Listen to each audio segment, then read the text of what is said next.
O sea, ti es de Bouzas, barrio de Vigo, ou Bueno, non? aí entre Bouzas e Colla. Son unha desas zonas raras de Vigo onde... Bueno, Bouzas era concello, ademais, non? Sí.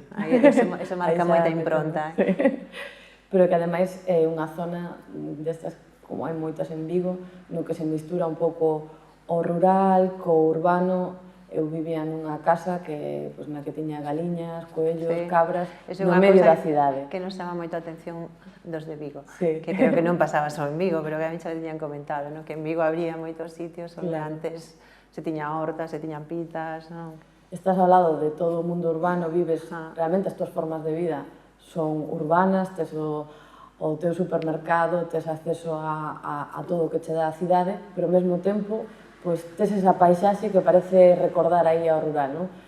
E eu creo que eso me marcou moito, ese intentar entender esa paisaxe tan extraña que ten Vigo e por que se dan eses valeiros urbanos, non?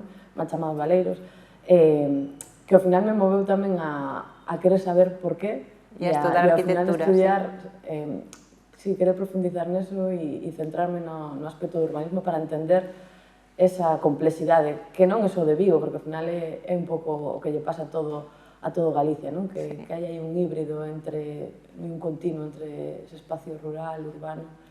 Bueno, eu cada día creo que ten menos sentido esa división, porque quizás é un pouco artificial, máis alá de que existen espazos urbanos e espazos rurais, pero na diferenciación que se quere facer entre o que significa ser do rural ou ser do urbano, que a veces se asocia o rural como atraso e o urbano como moderno, e eu o que vexo é que hai unha gran modernidade en todos os ámbitos, e que o rural tamén foi un mundo que viviu uns cambios brutais e que demostrou que a xente que ali vivíamos, porque ao contrario de ti, creíme nunha aldea moi pequena, éramos, no núcleo no que eu vivía, 4 casas, imagínate.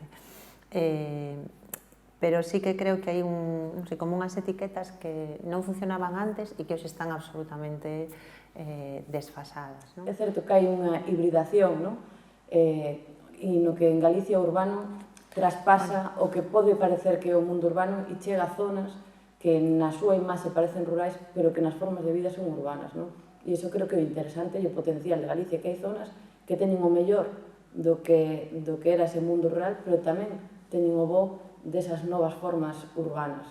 E comprender o potencial desa cousa complexa creo que é o interesante, e onde están as potencialidades do país. Eu creo que o grave é que hoxe moita parte do rural é como unha zona residencial, que o hándicap que temos é que non hai actividade económica, e iso sí que para mí un gran problema de futuro, porque está ben que a xente queira ir vivir o rural, pero se no rural non hai actividade, non hai servicios, non hai oferta cultural, pois eso acabará esmorecendo, e ao final ser unha zona residencial chea de chalecitos, creo que como modelo de país non temos que aspirar a moito máis. Hai que se perde o colectivo e hai unha posición máis individual, pero creo que a cuestión sobre todo é pensar como coquetemos co que xa está, porque a veces tamén hai unha posición de como sería o país se non se tivera construído así ou se non se tivera feito así. Nunca o sabremos. Claro, non o sabremos. Isto é o que hai e hai que mirar cal é o potencial, cales son as eficiencias, as necesidades da xente que vive nestas zonas e como se pode mellorar a vida da xente co que hai.